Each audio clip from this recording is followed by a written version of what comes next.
Welcome to Geocache Adventures with me, Shadow Dragon 1, where I discuss geocaching and my adventures with it. This interview was recorded using Zoom and may sound different than other podcast audio. Hello, everyone, and welcome to the podcast with me, Amy, Shadow Dragon 1. I'm excited to introduce to you Stephen Mark Rainey, author of Ameri-Scare West Virginia Lair of the Mothman and fellow geocacher. I really enjoyed reading your book. I appreciate that. I had years ago when I first started geocaching, the publisher Crossroad Press that does the Ameri-Scare series had said, "Well, you should write a geocaching novel because who would do it better?" And I said, "Well, I'll give it a try." And I came up with a plot. I was never very happy with it. But when the Ameri started, the Mothman, I thought, I can tie geocaching into that. So that became the geocaching novel that I had plotted, probably 5 years earlier. Of course, that one didn't include the Mothman, but I was able to take all those plot elements from that original geocaching story and tie them in the way I wanted to with that book. Wow. Well, that worked out well. I think so. The background of the Ameri-Scare series is, I've been writing professionally for 30-some years. And Elizabeth Massey, who is a pretty well-known author in horror, fantasy, the speculative fiction field.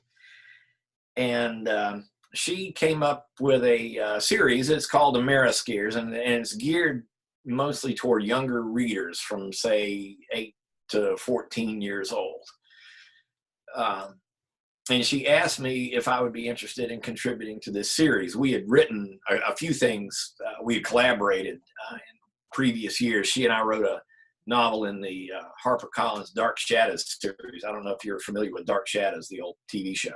I've heard of it, but I have not gotten involved in that one. When I was a youngster, I was a knocked out, diehard Dark Shadows fan. It was a soap opera that had vampires and werewolves, and it was fantastic. And so when I got the chance to do the Dark Shadows novel with her, that was a dream come true. But we've worked well together many, many times over the years. And so the whole concept of the Ameri-Scare series, which when it's all said and done, there will be 50 books, one for each state, and each one involves legends and folklore and that sort of thing from each state. And initially she said, "Well, the first thing I need is a book about the Mothman from West Virginia. Are you interested in that one?" And I said, "Well, yes." And so that turned out to be my first one in the series. I've since had 2 more published. I'm almost finished with the next one, and I'll have at least 1 more to do after that. None of those, sadly, relate to geocaching. Hey, we got 1 in there. Yeah, that makes me very happy. Yeah, I have done some searching, and there do not seem to be, from what I have found, too many books that feature geocaching in them. So I was very excited to come across this one. Yeah. And not only did it have geocaching, but it has monsters, which I absolutely love. Yeah, that's good stuff. I have put copies of that book in quite a few caches as like a first to find prize. And every now and then I'll just take one out to some random cache and let some poor sucker pick that thing up and hopefully be scooped. I've done that with some of my other books too. If I get some extra copies in from the publisher, I'll go load a few up in a cache from time to time, and I've gathered a few readers that way, and I've probably influenced a few people to never speak to me again. Well, how did you get started in geocaching? I've always been real keen on hiking and going out in the woods. I grew up in a fairly small town in Virginia, Martinsville, and it was a very wooded area with lots of trails, lots of places to ride bikes. I was enamored of the woods since I was a young kid. And there was this was back in late 2007. There was a brand new trail in Martinsville. I was there visiting my mom. And I decided to look up some information about the new trail online. And the first thing it took me to was the geocaching page. And I had no idea what that was. I read that it took me there because there was a cache or two on that trail. And I started reading the description, and I was trying to sort of infer what all this talk about coordinates was, what the swag was. It had a list of all this stuff. I'm like, there's something hidden out there. And I thought, well, that's just the coolest damn thing. And I didn't have a GPS or anything at the time, but I was, even then I was looking at Google Maps, and I thought, I know about where that is. So I went out and started looking around. Now, that first one out in the fairly deep woods, I didn't find. There was a multi. It was a multi. So I found the first stage. But then that didn't tell me. From there, I didn't know what to do. Oh. But when I started looking at the little cache icons on the map, I was like, I bet I can go find those. So my first dozen or so caches, I just went out and found based on the map. I didn't have a GPS. But I just thought this was the coolest thing, since I was a little kid going out treasure hunting. So my wife at the time, my ex-wife, she got me GPS, and that was all she wrote. I had the bug, and the bug has never left me. I've got, let's see, I got 12,000 and some hides or finds now, and I'm probably just as excited about it now as I ever was back in 2008. When I got into it in earnest. But yeah, I love it. I'm addicted. I think most of us that stay with it are addicted to it at some way at this point. How long have you been at it? I have been active for a little over a year now. Oh, yeah. I actually signed up about 6 years ago after a friend told me, but I was pregnant at the time, and walking distance wasn't, it was more of a waddling thing. So I didn't get into it then. And then after the baby was born, I was trying to get my husband to get into it, and he wasn't interested. I was like, well, how do I do this with a newborn going off into the woods? So I kind of just set that on the back burner for a while. And then when my son was 5, I was trying to look for some new stuff to do with him, and happened to remember that I had set up the geocaching account. So we've been doing it since then. So it's been fun. Now, where are you located? I saw you were in Central Time. I'm in Missouri, St. Charles area. Okay. Just west of St. Louis. Is that a pretty active area for geocaching? There seemed to be, there's a Creve Coeur Park area not too far from me, and that is saturated with a ton of geocaches, a ton of different types. We've got a lot of different state parks around here that have, several caches in them. So the one thing is, though, that there seems to be a lot of micro and nanos, which when you have a small kid, they don't really care for that so much. And right. They want the big ones. They want the toys. And so if I have him with me, I don't get to go to as many per se, because to keep him engaged, I try to find like one big one near a park, and then we can go find the cache and then go take him to play. And if I get a day to myself, then I may go out and get 10 or so on my own. But now we do have a lot of caches in this area in Greensboro, Winston-Salem, High Point area. It's the triad of North Carolina, and over the years we've had very, very active caching communities. So there's thousands in this area, and I found them all. I have to go farther and farther afield to find anything now. I do a lot over toward Raleigh, Durham. That's a big caching area, I hope that I will not cache out that area within this lifetime. I sort of doubt it. But it after you've been at it for a good length of time, and our caching community's not as vigorous as it was. There's still a good many regulars, some old timers. We've got one fella, Nighthawk, has found one cache every single day without a break for, I believe, 13 years. Oh, wow. Yeah. So every now and then a bunch of us will go out and put, a handful of park and grabs out there just so that he doesn't have to break his streak. I was thinking I probably owe him a few more to put out there. He needs to get out there and hide some too. But I was thinking I'm going to put out one pretty soon. I'm going to call it Desperado, because he is the most desperate man, to get that cache a day in there. I've never done streaks like that. I like to get my numbers up and everything, but I go more for quality hides, and I don't want caching to become work. And I feel like if I obligated myself to get a cache every single day, it would become work. Yeah, I would agree with that. For me, it would be a lot of work to try to do that. Like I came across a couple challenge caches in my area that I thought could be fun, and then I start looking at them and it's like, this is a lot more work than I want to put into it. I know. Now I've probably hidden. I've got at least a couple of hundred active hides out there, and I've had a bunch of others that have been archived. A few events in my total count, and most of them I've concentrated in an area reasonably close to home, so that when I have to maintain them, I'm not going to have to be traveling 100 miles to go maintain a cache or something. But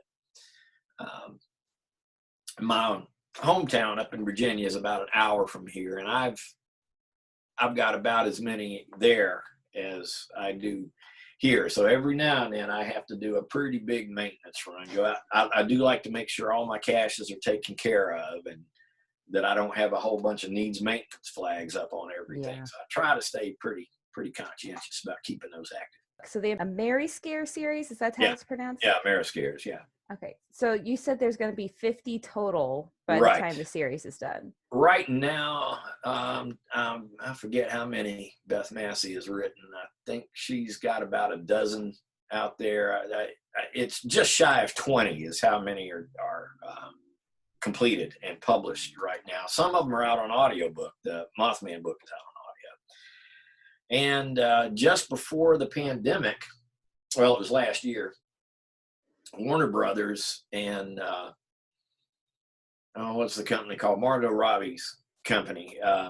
They optioned the series for television. From my understanding is that Warner was looking to do a streaming channel, and they wanted to acquire some property. So they have acquired the Ameri-Scare series to develop for television.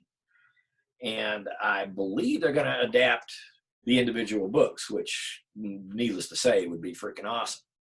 But then enter the pandemic, and so that thing's been on hold now, and I hope it doesn't end up having to stay on hold so long that it never happens. Who knows? But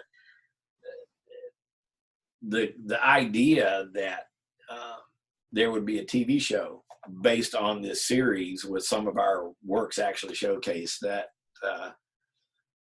that's worth a good first to find or something. I mean, that would be keen. Hopefully that picks up soon. We can look forward to that. I do hope it will. Now, the series is written in a way where you don't have to read every book in it, correct? That's correct. There's no continuity between one or the next. They're all standalone stories. That's nice. So we can read them any order, pick and choose. Yes, absolutely. Yeah. That's great. I just I started the New Hampshire book recently, and it involves UFOs based on the incident at Exeter from the 1960s, which was quite famous. That's the only state I've written about that I haven't spent time in. Michigan book. My fiance is from Michigan, so we've spent a lot of time in Michigan, and especially up in the Upper Peninsula where this book is set. And the other one I've done is Ohio, called Fear the Grassman. The Grassman is a Bigfoot type creature, and it's apparently quite prevalent in Ohio. I never knew Ohio had its own Bigfoot, but apparently it's a big one. I never heard of that one before. Yeah. That's I did learn that there are more, Grassman sightings, Bigfoot sightings in Ohio than any other state, even California or the Pacific Northwest. Who knew? That's interesting. Yeah. So your book, when I checked, it has a rating of 4.6 out of 5 on Amazon, which to me is very impressive because you get enough people rating something and you get a all over the board. The only issue with reviews that I see with the young audience is that most youngsters simply do not write much in the way of reviews, but the books are, I think, structured in such a way is that they will appeal to adults as well. I mean, you read the Mothman book, and I assume you thought that was okay. I did. I enjoyed it. Yeah, so everything I've heard is that adults do enjoy these books, even though the target audience is the younger set. So the target audience, is it more like middle school? Yeah, typically? Middle grade. Okay. Yeah. In my opinion, in that perspective, I think it's kind of like the Harry Potter series. It was geared towards that set, but I think adults can just pick it up and enjoy it. Oh yeah, I loved Harry Potter when I first read it, and I wouldn't go so far as to say it influenced me in any way, but I guess it sort of helped me look at how to use the language to the Ameri-Scare series was the first time I've written for this grade level. Most of my stuff is adult fiction, and I did read quite a few different examples of fiction for that age. And one of the things that did help is that my day job is that I work for an educational publisher, and we produce educational materials for teachers of that exact grade level, from preschool up through intermediate grades. But that helps to give me a good idea of what reading level the kids are, what their skill levels are. So that sort of helped me fashion characters of the appropriate age and how they interact, and academically and socially what they know, and not to mention looking back. I mean, hell, I'm probably about, here I am 61 years old. Up here I'm considerably less than that. Let's go with that. Let's go with 15. We'll go with that.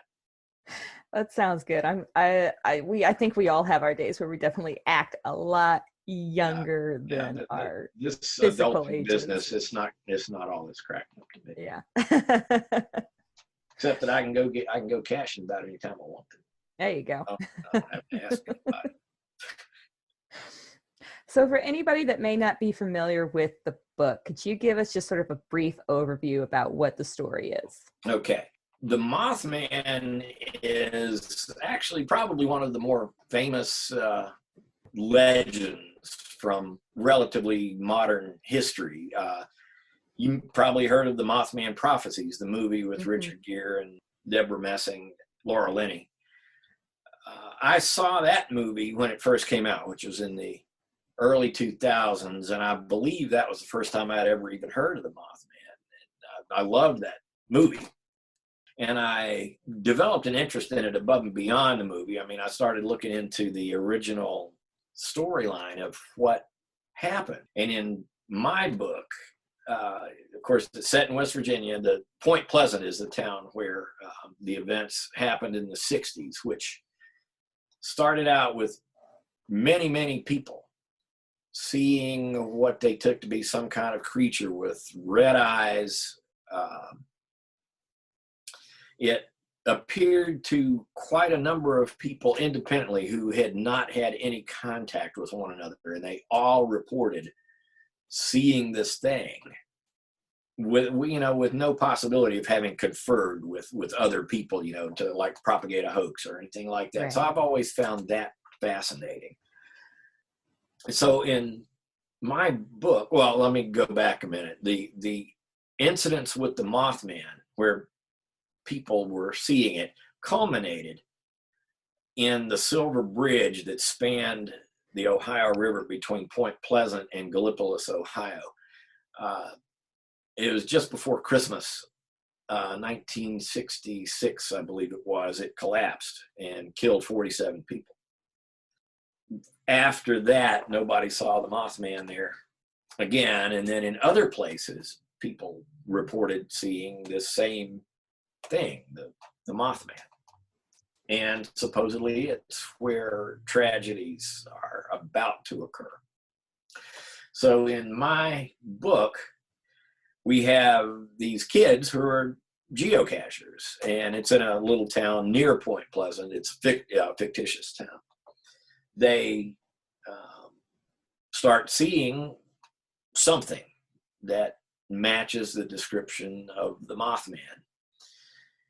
And even, and at first they're afraid nobody's going to believe them because it just sounds too fantastic. But then lots of other people in that area start seeing the Mothman, and they bring up what happened in the 60s, is that the Mothman showed up, tragedy followed. And the geocaching angle comes in, and while the kids are caching, they find clues that they can only attribute to being left by the Mothman. And so that sort of kicks in their detective instincts, and they start trying to investigate what all this really means. And as the story progresses, they go on a night cache hunt. And night caches are personally my favorite.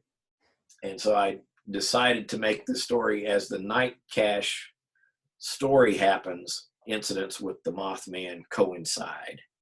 And I won't give away more of the plot than that, but it does lead to, one of those inevitable tragic situations that the Mothman is known for. So I hope that the book succeeded in having both a fun aspect to it and sort of a dark, creepy atmosphere to it. Because, I grew up loving creepy. I still love creepy. And if there's anything I like more than being scared, it's scaring somebody else. So I hope some of the kids got the pants scared off of them. I can hope. Well, I enjoyed it. And even for me as an adult, it did kind of have a creepiness to it, especially towards the end when the tragedy took place there. One of the things I think you as a geocacher may appreciate is that fortunately Point Pleasant is 4 hours from here.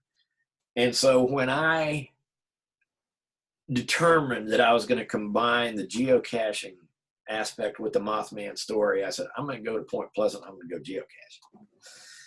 There are tons of caches in and around Point Pleasant. Very nice caches. There's an area, and it figures in the novel, it's called the TNT area. It's just north of Point Pleasant. It's an old, it was a facility for manufacturing and storing ammunition back during World War II. After the war, the facility was abandoned. And when I say abandoned, it was just left. Boom, everybody went away. And so the forest encroached on this facility and eventually just completely overgrew it. They stored the TNT in these structures called igloos, which were domes, probably about 100 feet in diameter. And all those igloos are still out there. Most of them are closed up, and some of them you can't even tell they're there until you suddenly encounter like a rise. And you find an iron door into a hillside. So while I was out there caching, I encountered quite a few of these igloos. And at one of them, I came upon the iron doors. I took my hiking stick and whacked on the door a couple of times. The echo inside that thing was staggering. It went on and on and on. I'm like, how big can this thing possibly be? And it wasn't long before I came upon an igloo and the doors were standing wide open. And I thought, should I go in there? You better believe I'm going in there. And so I walked in, and sure enough, it was pitch dark in there. And the inside was lined with metal. So it was a metal dome.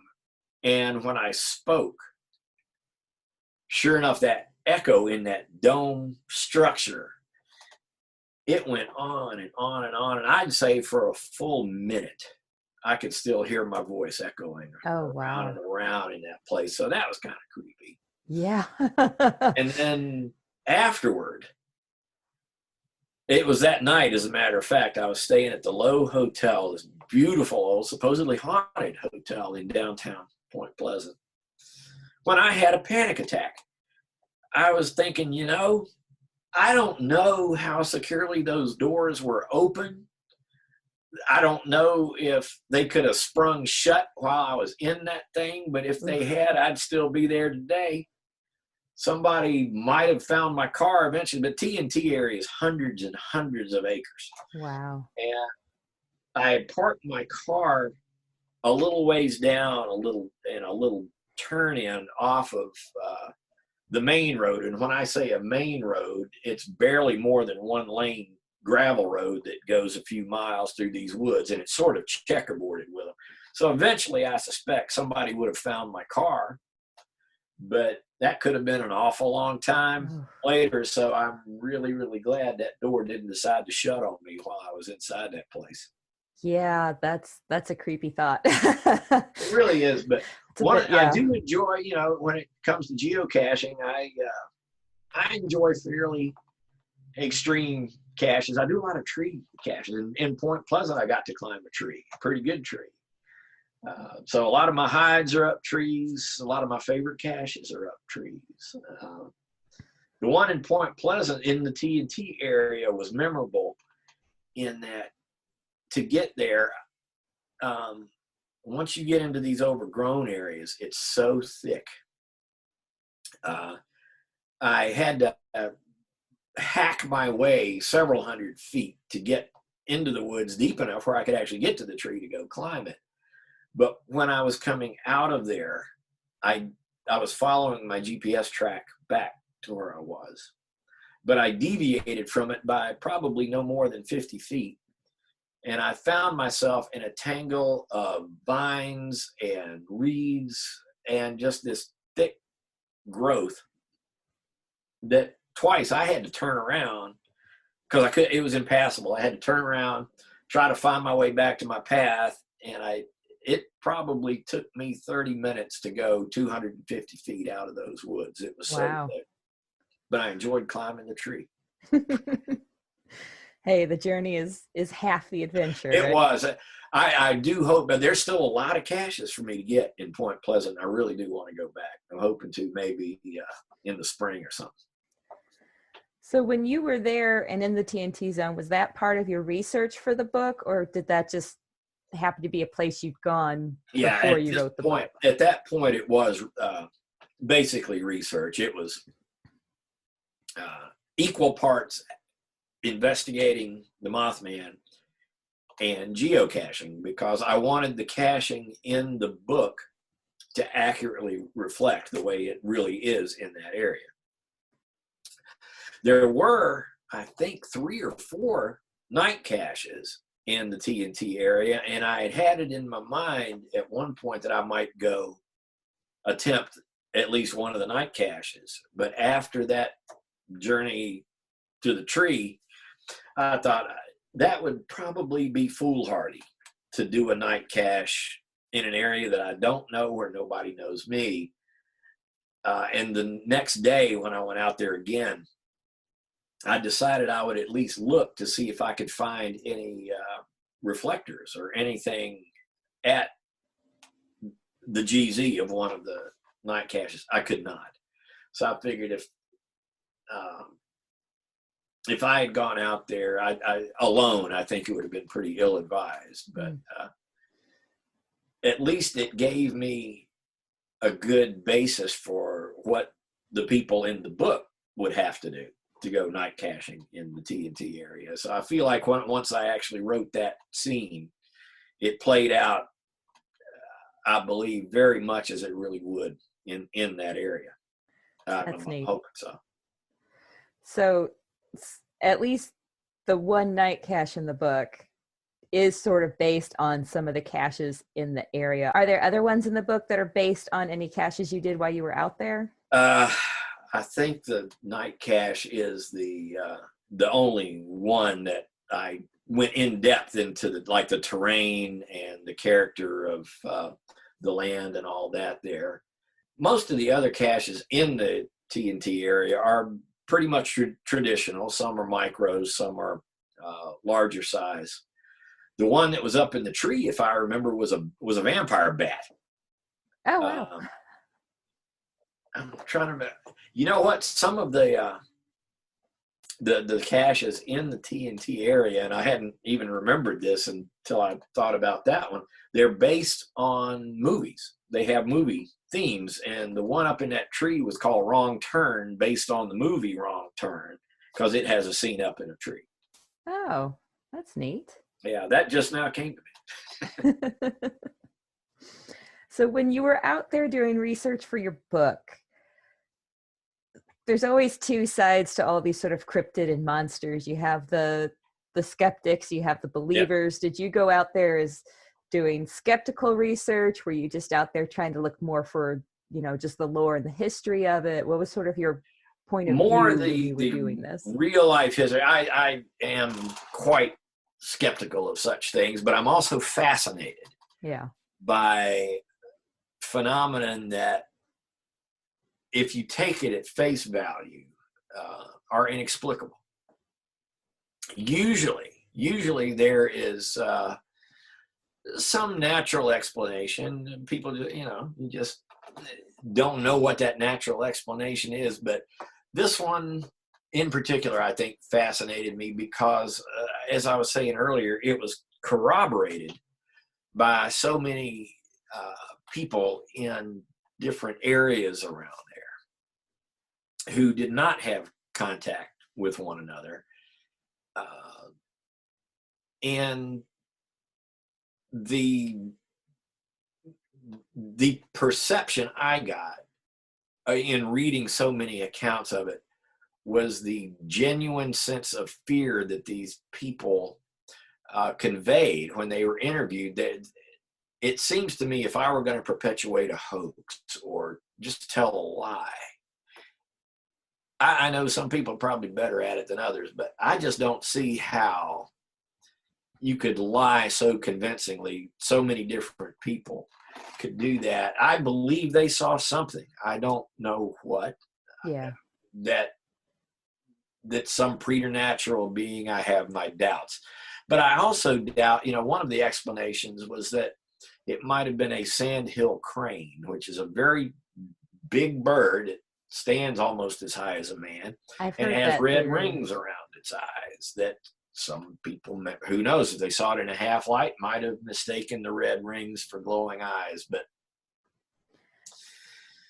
are you familiar with the podcast Monster Talk, the science show about monsters?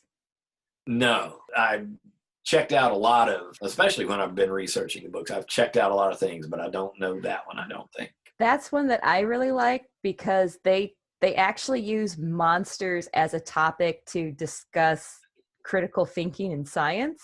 And Mothman is one of those episodes, and the cranes that you mentioned is one of the theories that they talk about. Definitely need to check that out. So it's called Monster Talk? Yes. Okay. Yes, it's one of my favorite podcasts personally. I will check it out. I like it because they're very open. They have people that come on the show that are skeptics, and they have people that come on the show that are very much believers in some of the stuff they talk about, and they're just very open and respectful about people's viewpoints. I really like that idea. Yeah, that sounds good. So one of the things that's great about your book is you don't have to know anything about geocaching or Mothman. You put a explanation of both in the beginning. Was that something you always planned to do when you were writing it, or something that kind of came about at the end of it? Or I wanted to make sure that readers who were unfamiliar with these main themes weren't going to get lost early on. And so, yeah, I made a point that I wanted to work in the details about both the Mothman and caching, but not give you big information dumps. There's no better way to lose a reader than you drop an encyclopedia of information on them that kills whatever tension that the story may otherwise have generated.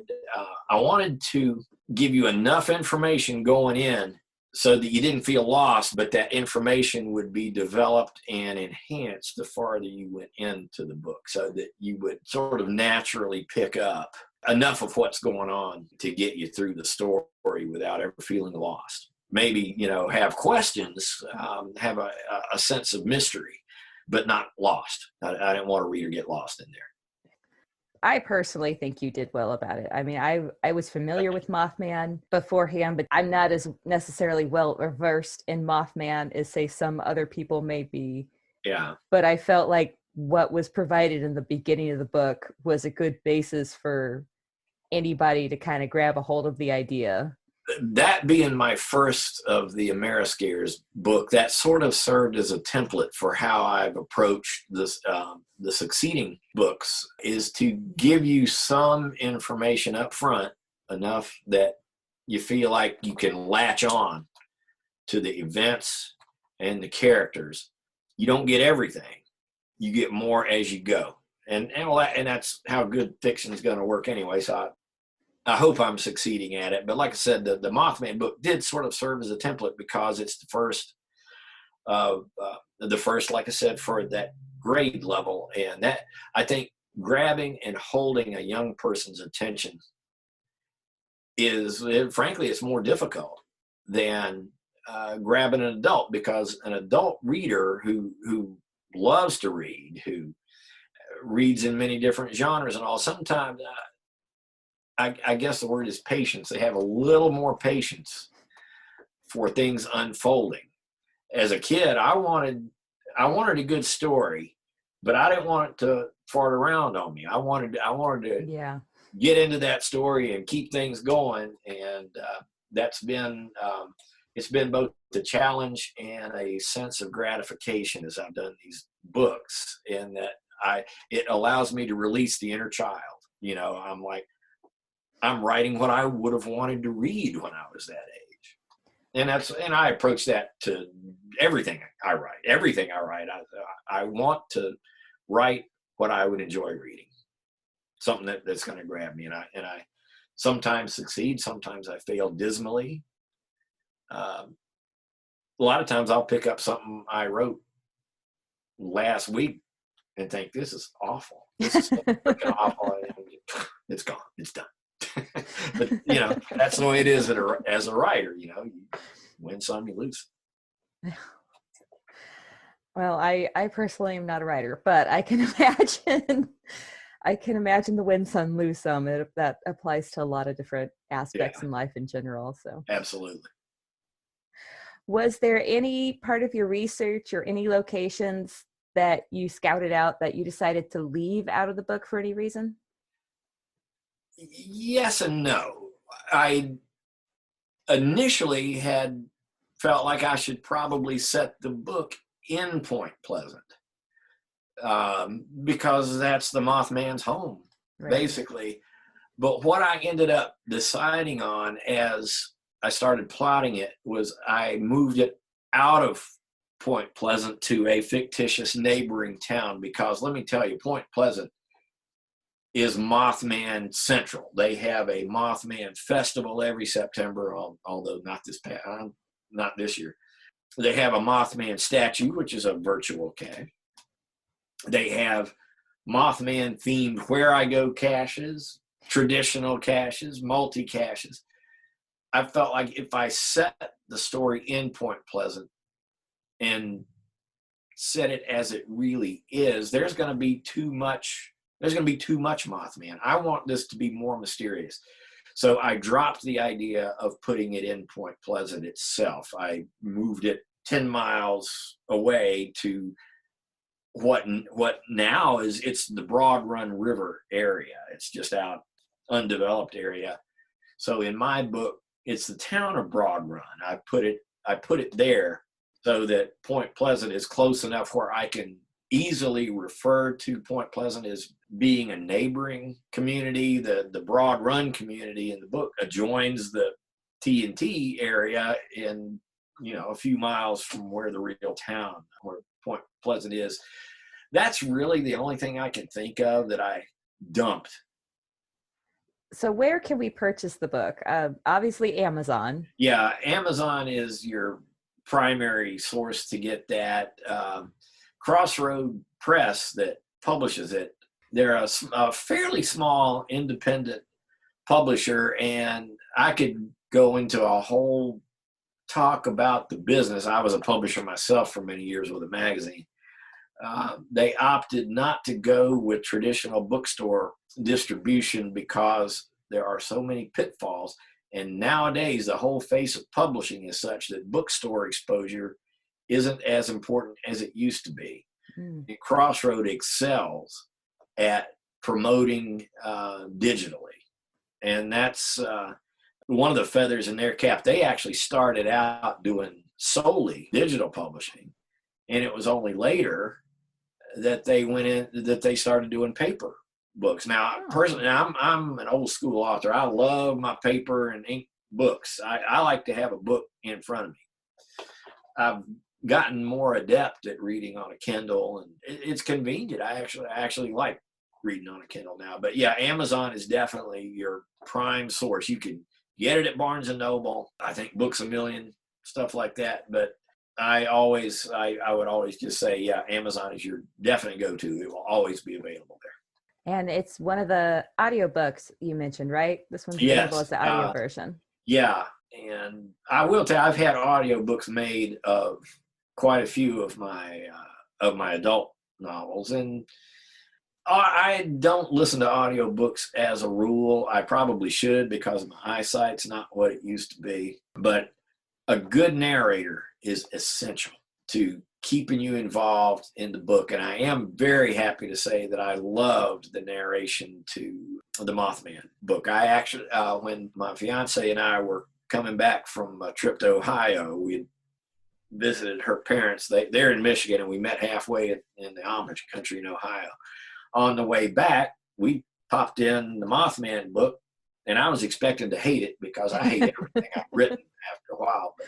And as we were driving along, I'm thinking, this guy makes that sound good. So yeah, I was very keen on the Mothman audio. The other two books I believe that I've already done are on the slate somewhere for audio, but I will say the pandemic has just sent publishing schedules and such into uncharted territory. So I can imagine. Although my latest book, the Grassman book, came out on Kindle, I think it's been 3 months now. The paperback is still not out, and as a rule, they're only 2 to 3 weeks apart. And I can't remember if I think both of the others, I think the paperback came out before the Kindle edition. But I'm hoping the paperback, this one and the upcoming books will be a little more synchronous, because I do have a lot of people asking, well, I like to read the paperback. When's the paperback coming out? I'm like, I don't know. Yeah. Eventually. I go back and forth in both, but if I start a series in one media, I like to keep in that media. Yeah, I'm the same. Exactly. Yeah. So I definitely get people being anxious to get the paperback for it. But. Yeah. Warning, this part of the show contains spoilers for the cache that is about to be discussed. So at the end of each episode, I do a cache highlight, and you have graciously agreed to do a highlight for us. The cache is called A Tale of Two Trails Bedtime Story. Cache ID GC112D8. Difficulty rating 2, terrain rating 2. The description reads, Night hunt. Grab your favorite and ultra-bright flashlights and hit the trails. The coordinates are for parking only. Expect for this cache to take 2 hours of your time. That's how long it took my group of non-geocaching friends to complete it. While it's conceivable to do this during the day, it will be more difficult and will require much, much more walking. Besides, it's only night. What are you afraid of? Reflectors. Start off of the Laurel Bluff Trail for a warm-up, 10-minute walk in. This is the shortest leg by far. There are reflectors to mark your way and tell you what to do. One reflector marks trails and paths to and from stages. 2 reflectors tell you to leave the trail at that point. You may see some double reflectors side by side. They still mark only one stage. 3 reflectors marks the site for a stage. At this point, look around and don't wander more than 20 feet from a tree. All stages are hidden the same exciting way. I have tried my best to make sure all reflectors can be seen regardless of season. If you experience problems such as leaves covering too many reflectors, please let me know. While walking on the trail, check out the other caches. You even walk within 40 yards of Fortune Cookie cache, though the reflectors try their best to lead you away from that area. Coordinates. 1 number is hidden at each stage along the 2 trails, Laurel Bluff and Reedy Fork. There are 6 numbers in all. You will be able to find the north numbers from the Laurel Bluff Trail and the west ones from the Reedy Fork Trail. The numbers are presented in reverse order, so finding 3, 2, and 1 will read north 3610.123. If you walk more than 200 yards without seeing a reflector, 2 things are likely. You missed a double reflector, so the trail ended, or a pedestrian removed too many reflectors. The final cache is hidden in my usual offbeat style, but no higher than your head. As this is a night cache, I have given in and marked the site well enough once you get close. The cache contains various items within the dollar range to trade. I have departed from my standard logbook and am trying a different style. No artwork is included and no first to find prize is offered. Sorry. Hint. West Tints is not an 8. It was the first night cache I ever did back in 2008. The lake trails here in Greensboro they're all around we have several big lakes and the trails go around the lakes. This one, like I said, was my first night cache. So I didn't know what to expect. And I went with a young lady whose geocaching handle is Cup Daisy, and it turned out, and I did not know this when I started caching, she was a person I had formerly worked with. Neither one of us knew that each other were cachers. And we found this out after a while, so we decided to go after this night cache together. She invited along her brother and another lady who went by Bog Turtle. And I think I had met Bog Turtle one time very briefly in the past, but we decided the 4 of us would go after this night cache. Now, Bog Turtle did not know that I was a horror writer. Oh. She tends to be apparently a little bit sensitive about gruesome, scary things. So as we were following these reflectors down one side of the lake, as it turned out, in order to get the coordinates for the final cache, what you do is you have to have a pretty high-powered flashlight. You shine your flashlight across the lake, and you only find this out by trial and error, that numbers have been made out of reflector tacks on the trees on the far side of the lake. So you've got to have a light where you can make out those numbers from several hundred feet away. Well, we were going along the south end of the lake and shining our lights across, and we could make out the numbers where necessary. When we got around to the other side and had to shine our lights back over the other way, we discovered, well, first of all, we discovered the reflector tacks leading us to the areas where you're supposed to shine the light were gone, all gone. And we're like, well, this is putting a complication into things. And we had spent quite a bit of time out there, and I believe it was Cup Daisy, said, you know what, one of the things we ought to be looking for is geo-trails. Look for areas off of these woods where people have obviously gone, because this cache had been out there a long time. And we thought, that's a great idea. And so Debbie and her brother, Cup Days, they went down the trail this way. And Bog Turtle and I went down the trail this way. At one point, we saw what looked to be the perfect geo trail down toward the lake. And when I shone my light down there, I saw a reflector. And I said, look, let's go down this way. And she's like, well, maybe we ought to wait for Cup Daisy and her brother to come back. And of course, we had our phones at the time. And I said, well, let's see what we get here rather than call them back needlessly. So we went down there. There was this huge deadfall with, it just looked like a mountain of trees that all falling in together. There must have been 50 or 60 reflector tacks all over those trees. And I thought, this means something. And Bog Turtle, she's starting to get a little bit nervous. She goes, I'll bet you those are all the tacks that got stolen from the trail. I'm not liking this. And she was getting more and more nervous. And so I went down and looked around the deadfall, and I thought, what if this is the final location? And she goes, I don't know. This is just kind of creeping me out. And I said, well, you realize this is the part in the story where Jason jumps out with a machete and whacks your head off, right? She pulled out her phone and she just got, Debbie. Oh my. And her brother comes back and he got his gun pulled. Like, what the hell? And so we're like, okay, look, maybe the cache is down in this deadfall, and none of us really wanted to go climbing up under there, but her brother finally said, I'll go in there. 2 minutes later, he goes, I found it. And that was it.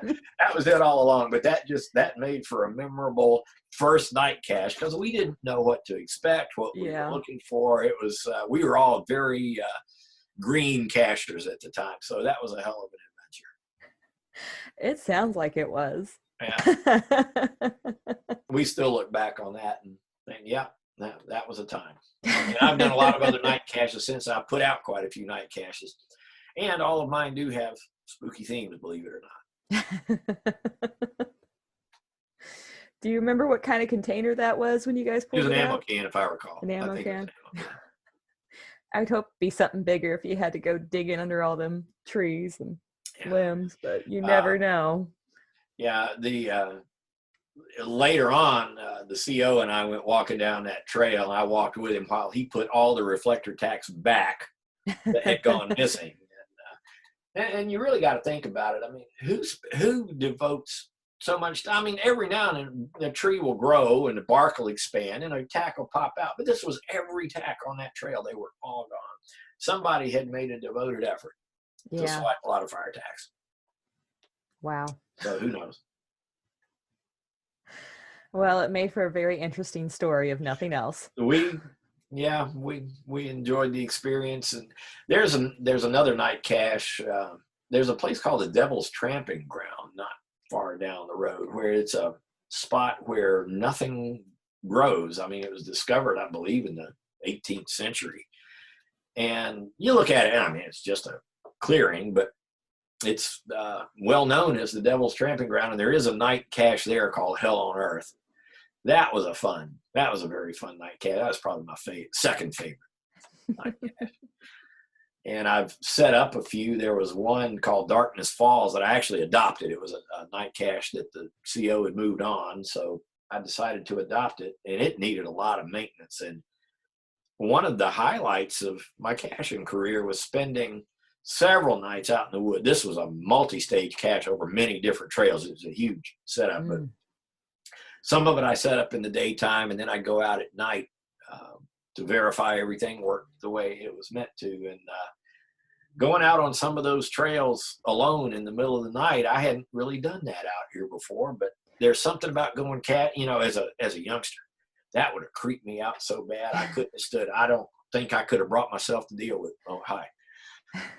But there's something about the knowledge that I'm out there doing something caching oriented, and that just takes all the creep away from it. Then it just becomes stimulating. Well, thank you so much for coming onto the podcast and talking to us about your book and geocaching and for doing the cache highlight for This us. was a treat for me because those are things I'm very passionate about, writing and geocaching, and the two for me go together hand in hand. And I just, I love that part of the experience of being able, I like to write logs that I hope entertain the CO if nobody else, but I just enjoy the possibilities for storytelling that caching presents. I think it really does that. Yeah, I think it does. I have a couple hides myself, and you definitely get a lot of those that are just thanks for the cache. Yeah. But when you get ones that even just 2 or 3 sentences long. Yeah. There's, if it's a series of park and grabs or something, there's not but so much you can say. But right. when the CO has obviously made an effort to make a cache that will give you an experience, I like to at least do my best to give the CO some feedback on it. Tell them that I really did have a good time. I am rarely, the only time I'm critical of a cache necessarily is if the CO doesn't maintain it or something like that. But, it's people who are passionate that are putting out the really good hides and stuff like that. And you want to encourage that. So I really feel like I want to do my part to encourage it, both by relating that I have had a good experience doing it, putting out what I hope are going to be fun caches for people in the community. It's such a good community-oriented hobby. If you can make it as personal or as social as you want it to be. Well, it's more social when there's not a pandemic going on. I'll tell you that. Yeah. but yeah, I do like the opportunities to be very socially positive with it, and I do this by scaring the hell out of people, I hope. And I really do appreciate you getting in touch with me to do this, because I hope this will entertain folks and maybe attract people to caching. There can never be too many cachers, I think. The community here is smaller than it used to be, and I would love to see a resurgence of it. I have ran into a couple of cachers out in the field, but not many. And I'm not sure if it's just because it's the pandemic or what exactly is going on, or if it's just because of the area I'm in. I'm hoping next summer, we get to have a little different life experience in general for everybody. And the pandemic is hopefully, knock on wood, gone by then. I hope so too. But again, I so appreciate you reaching out and let me know what about your show. I mean, this is great. Again, thank you so much for coming on here today. If nothing else, I have very much enjoyed talking with you. And likewise, thank you. You've been listening to Geocache Adventures with me, Shadow Dragon 1. If you enjoyed this episode, please take a moment to leave a review wherever you listen to podcasts. Do you have a topic you'd like to hear discussed? Do you have a geocache adventure you would like to share for the cache highlight? Would you like to be a guest on the show? Reach out to me at geocache.adventures.podcast@gmail.com or on the contact page at geocacheadventures.org.